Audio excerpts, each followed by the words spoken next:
Is it more fun to play a bad guy? Oh, absolutely. It's much more fun to be a bad guy. I love being a bad guy. I mean, it's for me really. It's only been in the past 5 or 6 years that I've started to get thrown some more of these bad guy roles. And I mean, I'm never going to play the bad guy who looks like he would rip your head off because he's vicious and muscular. Yeah. I'm the cerebral bad guy, and I love that because it just gives you so. It's just they're usually toothier roles. They're usually more for you to sink your teeth into. And as long as, they come with an interesting backstory or they come with an interesting subtext, then it's much more for me to play. And in the case of this character, Peter Hume, a big part of the reason that I agreed to do it in the first place is Peter really pitched me on the idea that there was all this subtext to the character that was going to be slowly revealed as the show went along. And he was true to his word. There's some really interesting layers to this character. I love playing bad guys. They're a lot of fun. But having said that, I would hate to be just lumped into that's all that I do. And so I try and offset that by taking other work that isn't that. You said that the tone of the show changes throughout its run. Yeah. How about your actual character? Is there sort of depths and corners of him that we get to see as the show goes on? Yes. Initially as conceived, the character began as, or was portrayed in the early episodes as being very much a functionary of Ming. I was just the means of doing his bidding, basically. Yeah. And although I had a nasty streak and, sort of was a bit nefarious, there wasn't any indication that I had any other type of subtext or agenda, just that I was very cerebral and internal. As the show goes along, it becomes clear that my allegiance and loyalty to Ming is not a given, and that perhaps there is another agenda at work for me, and that I have other ideas, and that I may have other loyalties.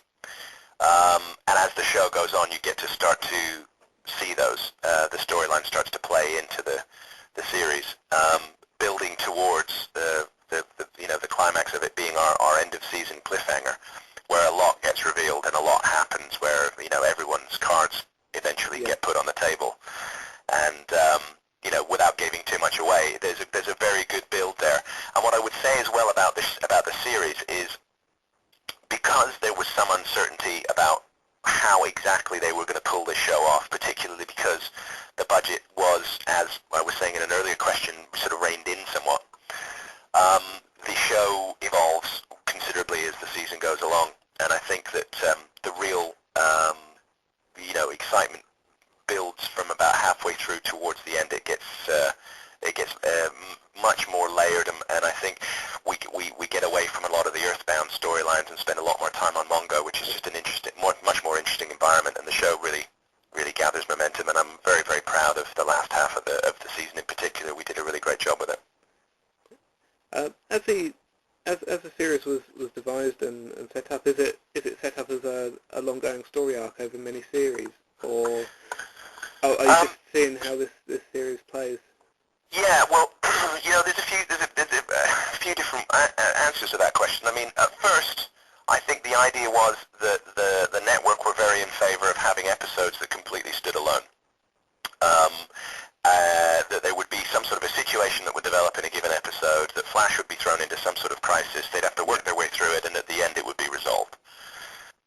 But yet they also were trying to factor in the idea of having some ongoing story arcs, and I think they had a tricky time, particularly early on, figuring out how to service both. I think the writers were very interested in having long story arcs and things really evolving and complexities emerging, and there was some effort from the network to have them as standalones. As the season went along, I think that the network began to realize that what the writers had in mind was really working quite well, and that some of the longer story arcs were becoming the more interesting ones, and that the audience would hopefully engage in those and would be drawn and want to follow those. So it switched. We began having very long story arcs, some of them 2-3 episodes, some of them, for instance, my character's story arcs really carry through the whole season. But as I said, in the first few episodes weren't all that developed, and then became more so later on. So towards the end, there were certainly a number of episodes that had cliffhanger endings that didn't necessarily get resolved within the episode, stuff that played out over several episodes. So, it's yeah, definitely more long story arcs going on through the second half of the show. Okay, great then. So what's next then for Johnathan Walker? Next for me, well, I just finished a movie with Don Cheadle and Guy Pearce called Traitor. That should be out in the summertime, which is a film about international terrorism and the intrigue about an American sleeper agent who gets placed inside an Al-Qaeda cell, and another agency that's investigating at the same time that thinks that he's a traitor. And I play an MI5 operative in that called Peter Hayes. Then beyond that, really we're in North America, we're all in a bit of a holding pattern at the moment, to be honest, because of the Writers Guild strike. There's a few projects that are underway now, but they're only ones that had completed scripts that didn't need any revision.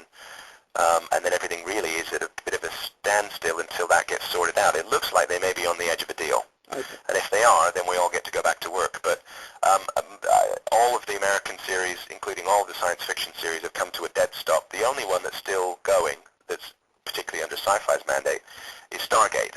And part of the reason that's going on is because they have an all-Canadian writing staff. Okay. So they're able to carry on. But everything else is at a complete standstill. So as far as me, what's next is hopefully a resolution to the strike so that we can all get back to work. Okay, brilliant. Okay. Right, well, thank you very much for your time then. Yeah, no problem. And Well, best of luck. I hear your website is a growing concern, and it's a very popular one. So best of luck with it. yeah, thank you.